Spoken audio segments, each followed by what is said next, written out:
Well, the National Association of Realtors just reported that pending home sales are down 3% year over year for December 2025. Now, this was shocking, of course, on Twitter. Nobody else probably paid attention. But what does that even mean? Well, if you've been watching my channel, you saw this coming from a mile away. For the majority of December, I reported that contracts in Nashville had been down 3% year over year.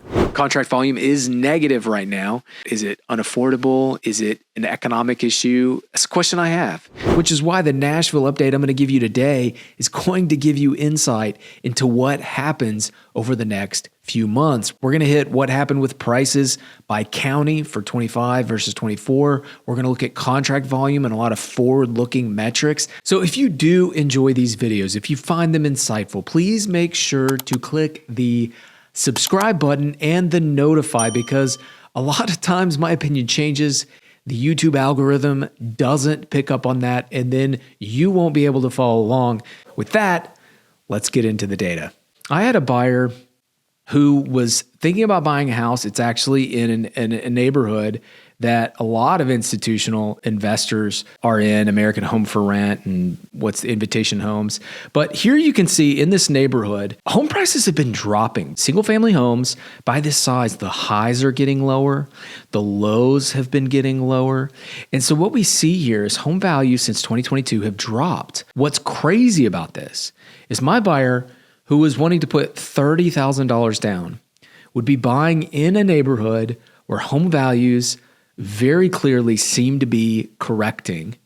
We have a mismatch of where the mortgage payment and where the rent would be. A lot of you dismiss, oh, I'm not an investor. Why do I care about where the rent would be? The rent tells you what the market is willing to pay monthly for your house.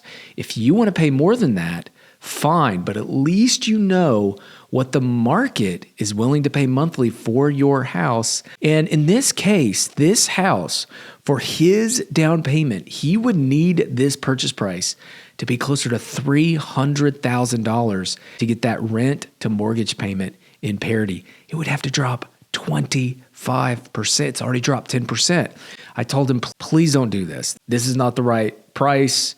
This is not the right mortgage payment. They could probably get $400 to $425 for this house, which is crazy. It's crazy, but that's the market we're in. Just because housing markets do one thing doesn't mean your house will do it too. This is a very high-risk neighborhood. That would have been a very high-risk situation. Home prices dropped massively in everything other than the dollar. That's right. DXY is down almost 2% this week. That means if you use euros, if you use yen, if you use anything other than dollar, you can use Bluey's dollar bucks, and you can probably purchase more house today than you could last week. And it actually, if you use gold, home prices dropped 6% this week. If you use silver, oh my goodness, home prices dropped 7% on Friday. Crash. So if you've got these 10-ounce bars from Costco for silver, I mean, you could buy a house for 7% less than you could on Thursday. All I'm saying is home prices are dropping in everything but dollars. Think about that. Home prices are dropping in everything but dollars. Let's take a look at some metrics, and then I'm going to show you this countywide map. I'll come back to this. Let's just hit some metrics real quick. Active listings up 13.2%. We're supposed to get a big snowstorm, and it's already weighing, I think, on active listings and contract volume. Contract volume slowing just a little bit, up 7% from last year. And when you think about it, you know, we had Trump and Pulte in December telling people they were going to introduce 50-year mortgages. They were going to use 401ks. They were going to try to do portable mortgages. They were throwing all kinds of stuff on the wall. If you were a December buyer, do you think maybe just maybe 3 out of 100 buyers in December said, I don't know, maybe I'll wait 4 to 8 weeks? We are going to see snowstorms this week. Look, I don't think anybody's going to change their purchasing plans or their listing plans. They might wait a week or two. They're still going to list. They're still going to buy. So I think we're going to see noise here for the next week or two, and then it's going to pop right back up. But let's see. I don't know. It's going to be very interesting to watch. One metric, by the way, Nashville median home prices down 1%. Can you believe that? Down 1% right now at 490. This is going to be the low coming up. Typically happens in the middle of February. We'll see if it happens this year in the middle of February. But that's not what I wanted to show you. It's this right here, price cuts as a percentage of active listings. This is a very important chart to watch because what we're seeing is price cuts as a percentage of active listings declining. It could be our first signal of a stronger housing market in 2026. And what I mean by that is it could be the first time that price cuts as a percentage of active listings goes below the previous year in a long, long time. And that would tell me the housing market is strengthening really before anybody feels it in active listings. And we're watching contract volume. We're starting to feel it a little bit. But the problem with contract volume is you have almost 1,000 more listings. Even with more contracts, most people feel like it's slower this year. They are not aware that there's more demand right now. They just read that negative December print, and now contracts are coming back on, but we have 13% more active listings. This is a good signal to watch. Watch the price cuts as a percentage of active listings. Home prices in Middle Tennessee, 2025 versus 2024. Nashville, Rutherford, and Murray were the weakest. Now, you got to keep in mind, this is the median price per foot for the entire year. So we saw a lot of weakness on the back half of last year. That's when people saw prices dropping. If you take the median the whole year, you might not see it. Nashville was completely flat. Davidson County, on a price per foot basis, completely flat. Rutherford County, less than 1% appreciation. And Murray County, 0.1%. These are also larger volume counties. Now we see Robertson and Cheatham both down on a price per foot basis. Robertson down 3%. That's kind of interesting because think about this. If you're down for the median in a full year, down 3%, there's going to be major prices. I'm willing to bet Portland, Tennessee is a good place to buy right now if you're looking for a deal. Sumner's actually, we're seeing a lot of contract volume increase in Sumner, and they were very flat last year. Wilson popped a lot on median price, but for the price per foot, only 2.5% up. And so that tells me that more people are buying larger homes, and that's why price per foot isn't up nearly as much as median price. But let's look at Williamson County.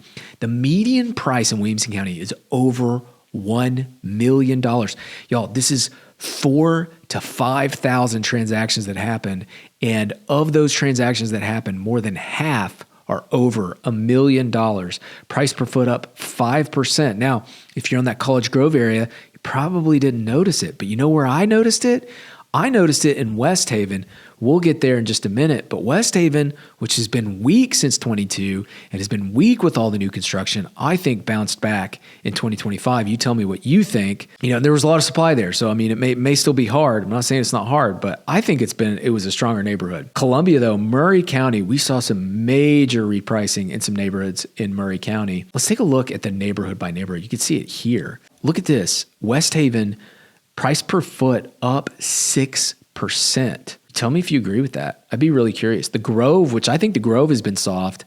I think prices in the Grove have generally been dropping. But when you look at this, it's up 2.8% versus last year. Now, I did sell one in Falls Grove, and they actually got a really good price. They got something below where the trended comps were.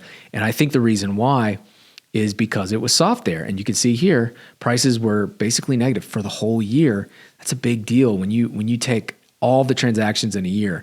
And you can see red and green all over this map. When you take transactions, you compare the price per foot versus this year versus last year, you can see lots of neighborhoods had gains, lots of neighborhoods had losses. Y'all that think that prices are all going down or crashing, that's just simply not the case. This is proof. And places like Charlotte Park, very flat. It was pretty soft this year, in my opinion. The Nations increased 3.7%. That's kind of a surprise to me. And Sylvan Park's down. Sylvan Park, the median price dropped 3%. Price per foot, basically flat, but minus 0.1%. Very interesting. Look at Richland. Richland dropped dramatically on only 28 sales, but 6.5%. When we look at trended contract volume, what we see is Rutherford County up 20%. Rutherford County had a very rough year last year, and I think they're bouncing back pretty strongly. We'll see if it continues. Again, the most important thing is to look in February and see if it makes new highs in demand. I definitely think we'll be above 2025 in Rutherford County. You tell me what you think. Williamson County, flat, maybe even negative. It's very flat right now, but it looks to me like it's trending negative. You tell me what you think. Is Williamson County going to bounce back? Are they going to get this migration?